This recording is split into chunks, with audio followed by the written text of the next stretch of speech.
Hello guys, मैं बिलाल हाशमी। आज हम लोग पढ़ेंगे क्लास 10 का अनदर टॉपिक। पिछले क्लास में हम लोगों ने पढ़ा कि कनकेव क्या है, कन्वेक्स क्या है, मिरर क्या है, उसकी इमेज फॉर्मेशन क्या है, इमेज फार्मूला क्या है, और हम लोगों ने कुछ न्यूमेरिकल्स किया। आज हम लोग पढ़ेंगे रिफ्रैक्शन ऑफ लाइट और इसके आगे जो भी लॉज हैं वो पढ़ेंगे। ओके, तो आइए स्टार्ट करते हैं। प्रकाश का अपवर्तन है रिफ्रैक्शन ऑफ लाइट। तो भाई साहब मान लीजिए कोई सरफेस है इस टाइप का।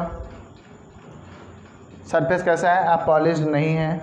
मान लीजिए ये आपका हो गया, दिस इज योर नॉर्मल,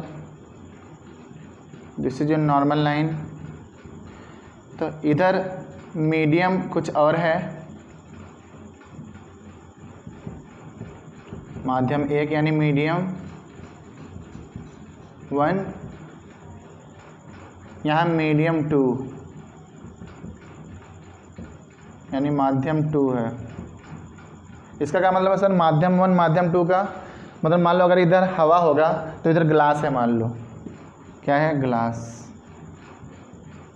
अच्छा सर, ये मतलब होता है माध्यम होने का कि एक वायु माध्यम है, एक मतलब कांच माध्यम है, राइट। तो मान लो अब कोई प्रकाश किरण आती है, ये है नॉर्मल अपना अभिलंब जिसको बोलते हैं नॉर्मल लाइन, वो परपेंडिकुलर हमेशा होता है। अब मान लो लाइट ऐसे इंसिडेंट होती है, ठीक, ऐसे आई लाइट, जिसको बोलते हैं इंसिडेंट रे, और आने वाली किरणें या आपतित किरणें भी कह सकते हो।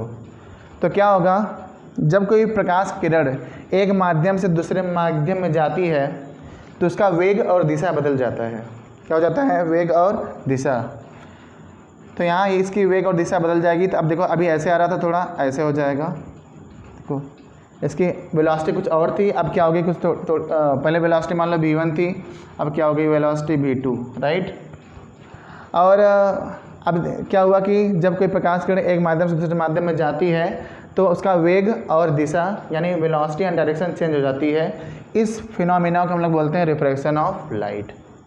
आई होप आपको समझ में आया होगा। फिर से, जब कोई प्रकाश किरण एक मीडियम से दूसरे मीडियम में इंटर करती है तो उसकी वेलोसिटी एंड डायरेक्शन चेंज हो जाती है। This phenomena is called refraction of light. ठीक है, एक माध्यम से दूसरे माध्यम में कहीं देखिए, इसकी पहले ऐसे आ रही थी, थोड़ा दूर हट गई, इसका मतलब इसकी दिशा भी बदल गई। This means that this is refraction of light. तो आपको इसमें दो माध्यम आवश्यक है, माध्यम 1 माध्यम 2। ठीक है, ये आपका सरफेस था। ओके, तो this is refraction of light. ये एंगल आई है जिसको बोलते हैं आपतन कोण, और ये इसको बोलते हैं आर यानी अपवर्तन कोण। ये है आपका आपतन कोण, ये क्या है? अपवर्तन कोण। उसमें होता है आपतन कोण, परावर्तन कोण होता था परावर्तन केस में। यहाँ अपवर्तन केस में रिफ्रैक्शन के केस में incident angle is equal to refracted angle. Okay, तो आप पढ़ते हैं रिफ्रैक्शन को और अच्छे तरीके से समझने के लिए हम लोग ने कांच के आयताकार स्लैब में अपवर्तन समझना है। That is what? Refraction of rectangular glass slab, right. अब मान लो कि प्रकाश किरण ये देखो कांच है, देखा होगा आप लोगों ने कभी देखा होगा ग्लास स्लैब। मैं लेबोरेटरी में भी दिखाया भी हूँ बच्चों को कि कैसे होता है ग्लास स्लैब। ओके, तो क्या करते हैं, ये आपका ग्लास रहा। अब देखिए ये मीडियम 1, यहाँ वायु है, इधर ग्लास है। ठीक है, अब प्रकाश किरण मान लो ऐसे आ रही है, इंसिडेंट हो रही है। ठीक है, तो जब प्रकाश किरण, अब मान लो ये इधर कौन सा मीडियम है? रेयर। रेयर मतलब एयर यानी विरल माध्यम है। कौन सा भाई साहब? विरल। ठीक है, विरल होता है इसमें पार्टिकल्स में थोड़ा गैपिंग ज़्यादा हो। और अब मान लो प्रकाश ऐसे आती है, तो जब प्रकाश किरण विरल से यानी रेयर से, इधर है डेंसर मीडियम यानी पार्टिकल यहाँ थोड़ा सटे सटे हैं, पास पास है मॉलिक्यूल्स। तो मान लो अब ये रेयर से टू डेंसर में जाएगा, राइट। तो ये नॉर्मल, ये क्या है? नॉर्मल यानी अभिलंब जो नॉर्मल है। तो जब कोई ray of light rarer to denser में जाती है तो अभिलंब की ओर झुक जाती है। किसकी ओर? अभिलंब की ओर, यानी नॉर्मल की ओर बेंड हो जाती है लाइट। अच्छा सर, ठीक है सर, मैंने इसका मतलब रेयर मीडियम से टू डेंसर मीडियम जाएगी कोई रे ऑफ लाइट, तो रिफ्रैक्ट होके वो नॉर्मल की ओर बेंट हो जाएगी, झुक जाएगी। ओके, अब सर देखिए यहाँ तो अब यहाँ तो मीडियम चेंज होने वाला है, तो फिर नॉर्मल लाइन ड्रॉ करते हैं, एक नॉर्मल लाइन ड्रॉ करते हैं। अब देखो, अब इधर तो डेंसर मीडियम है, फिर बाहर क्या है, वायु है, यानी रेयर मीडियम है। दिस मीन्स दैट अब लाइट कैसे जाएगी, रेयर टू और डेंसर टू रेयर। तो जब लाइट रेयर टू डेंसर जाती है, कैसे जाती है, रेयर टू डेंसर, तो क्या होगा, अब ये सघन से विरल में जा रही है तो अभिलंब से दूर हट जाएगी। अच्छा सर, इसका मतलब जब कोई लाइट रेयर टू डेंसर में जाती है तो नॉर्मल की ओर बेंट हो जाती है, झुक जाती है, लेकिन जब डेंसर टू रेयर जाती है तो अभिलंब से दूर हट जाती है। तो this is concept of refraction in glass slab. तो अब ऐसे आप समझ सकते हैं। Okay,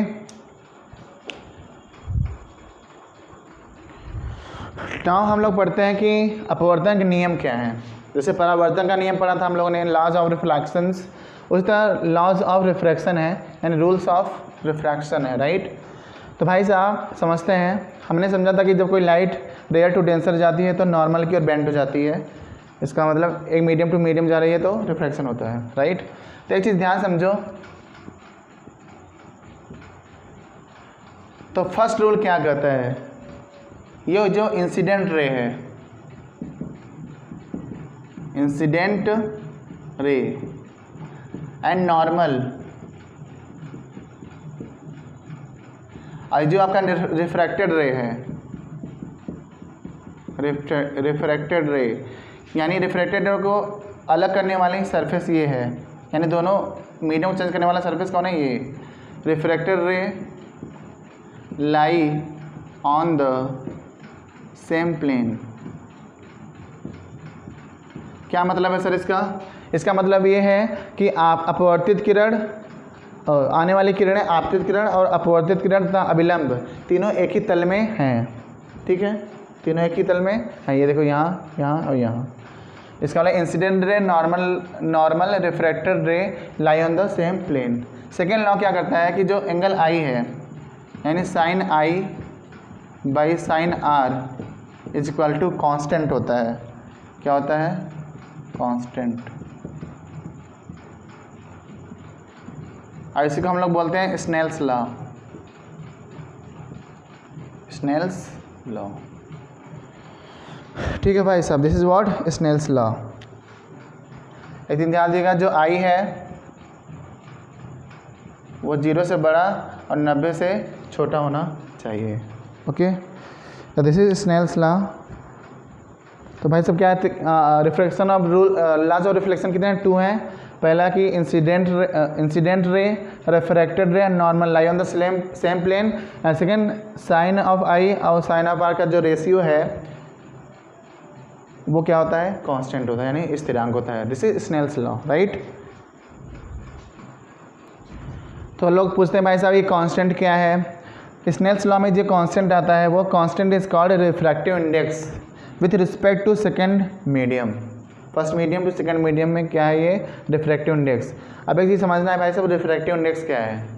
this very important terminology, that is what, refractive index. So refractive index यानी अपवर्तनांक इज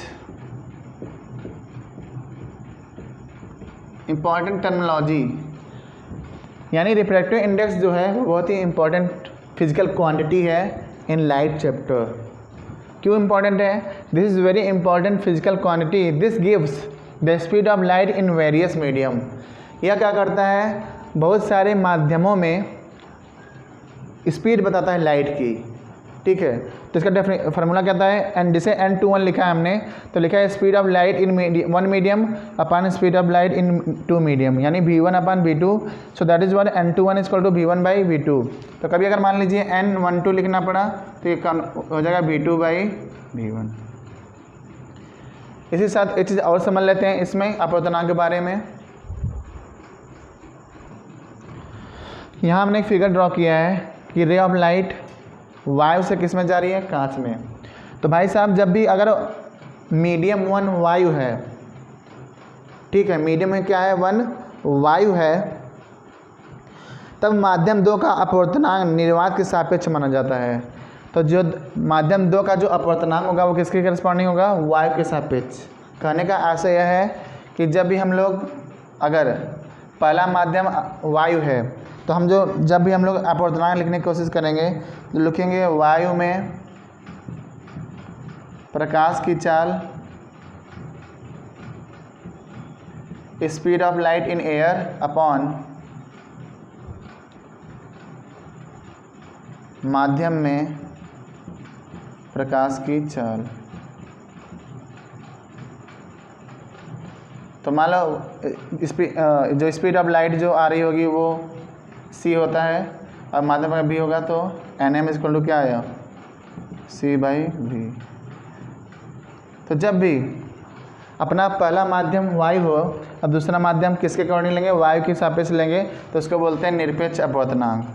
तो ये क्या है भाई साहब? निरपेक्ष अपवर्तनांक, यानी absolute refractive index. Absolute refractive index. I hope आपको दिख रहा होगा।